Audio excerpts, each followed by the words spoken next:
जय श्री कृष्ण। भगवद्गीता का दूसरा अध्याय श्लोक नंबर 44। भोगाश्रामा प्रासा सक्थाना तया प्रहोते चेता सनाता व्यव्यासी या तित्मका बुद्धि समाधो न विद्यते। इसका हिंदी अर्थ उस विस्मित वाणी से जिसका अंतकरण हल लिया गया है अर्थात भोगों की तरफ खिंच गया है और जो भोग तथा ऐश्वर्य में अत्यंत आसक्त है उन मनुष्य को परमात्मा के एक निश्चय वाली बुद्धि नहीं होती। व्याख्या। पूर्व श्लोक में जिस पुष्पित वाणी का वर्णन किया गया है उस वाणी के अनुसार चित्त अवगत हो गया था। स्वर्ग में बड़ा भारी सुख है, दिव्य अनंतवन है, अप्सराएं हैं, अमृत है। ऐसी वाणी से उनका चित्त उन भोगों की तरफ खिंच गया है। शब्द, स्पर्श, रूप, रस और गंध ये पांच विषय शरीर का आराम, मान और नाम की बढ़ाई द्वारा इनके सुख लेने का नाम भोग है। भोगों को लिए पदार्थ, रुपये, पैसे, मकान आदि का जो संग्रह किया जाता है उसका नाम ऐश्वर्य है। इन भोग और ऐश्वर्य में जिनकी आसक्ति है, प्रियता है, खिंचाव है, इनमें जिनकी महत्व बुद्धि है उनको भोग श्रेय भी कहा गया है। जो भोग और ऐश्वर्य में ही लगे रहते हैं वे आसुरी संपत्ति वाले होते हैं। कारण है कि असु नाम का प्राणों का है और उन प्राणों को जो बनाए रखना चाहते हैं उन प्राण पोषण प्राण का लोगों का नाम असुर है। वे शरीर की प्रधानताओं को लेकर यहाँ के अथवा स्वर्ग भोग को भोगना चाहते हैं। जो मनुष्य जन्म का असली ध्येय है, जिसके लिए मनुष्य शरीर मिला है, उस परमात्मा को ही प्राप्त करना है। ऐसा व्यवसाय युक्तमा बुद्धि उन लोगों में नहीं होती। तात्पर्य है कि जो भोग चुके हैं, जो भोग भोगे जा सकते हैं, जिन भोगों को सुन रखा है और जो भोग सुने जा सकते हैं उनको संस्कारों में कारण बुद्धि में जो मलिनता रहती है उस मलिनता के कारण से संसार से सर्वथा विरक्त होकर एक परमात्मा की तरफ चलता है। ऐसा दृढ़ निश्चय नहीं होता। ऐसे ही संसार के अनेक विद्या कलाओं आदि का संग्रह है, उसे मैं विद्वान हूँ, मैं जानकर हूँ, ऐसा जो अभिमानजन्य है, सुख का भोग होता है, उसमें आसक्त मनुष्य भी परमात्मा प्राप्ति का एक निश्चय नहीं होता।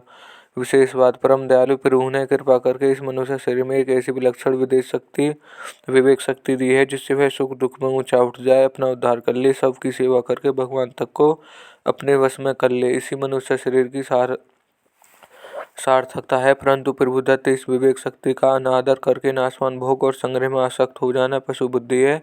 कारण है कि पशु पक्षी भी भोगों में लगे रहते हैं। ऐसे ही अगर मनुष्य भी भोगों में लगा रहे तो पशु पक्षियों और मनुष्य में अंतर ही क्या रहा। पशु पक्षी तो भोग योनि में रहते हैं, उनके सामने कर्तव्य का प्रश्न नहीं है, परंतु मनुष्य जन्म तो केवल अपने कर्तव्य का पालन करने, अपना उद्धार करने के लिए ही मिला है, भोग भोगने के लिए नहीं। इसलिए मनुष्य के सामने जो कुछ अनुकूल प्रतिकूल परिस्थिति आती है वह उस साधन सामग्री भोग सामग्री नहीं है, उसको उसे भोग सामग्री मान लेते हैं।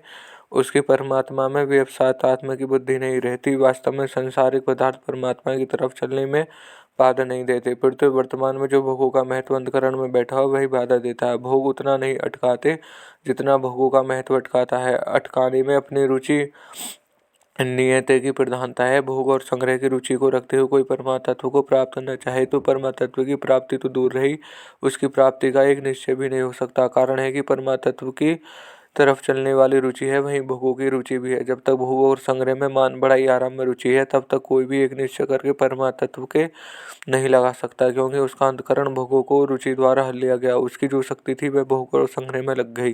परिशिष्ट भाव, अपने कल्याण में अगर कोई बाधा है तो वह है भोग और ऐश्वर्य की इच्छा। जैसे जाल में फंसी हुई मछली आगे नहीं बढ़ सकती, ऐसे ही भोग और संग्रह में फंसे हुए मनुष्य की दृष्टि परमात्मा तत्व की तरफ बढ़ नहीं सकती। इतना ही नहीं, भोग और संग्रह में आसक्त मनुष्य परमात्मा तत्व की प्राप्ति का निश्चय भी नहीं कर सकता। जो संसार में सच्चा मानता है उसके लिए कर्मयोग शीघ्र सिद्धि देने वाला है। कर्मयोगी अपने कर्तव्य कर्मों द्वारा संसार की सेवा करता है, अर्थात प्रत्येक कर्म निष्काम भाव से केवल दूसरों के हित के लिए ही करता है। वह दूसरों के सुख से प्रसन्न और दूसरों के दुख से करुणित होता है।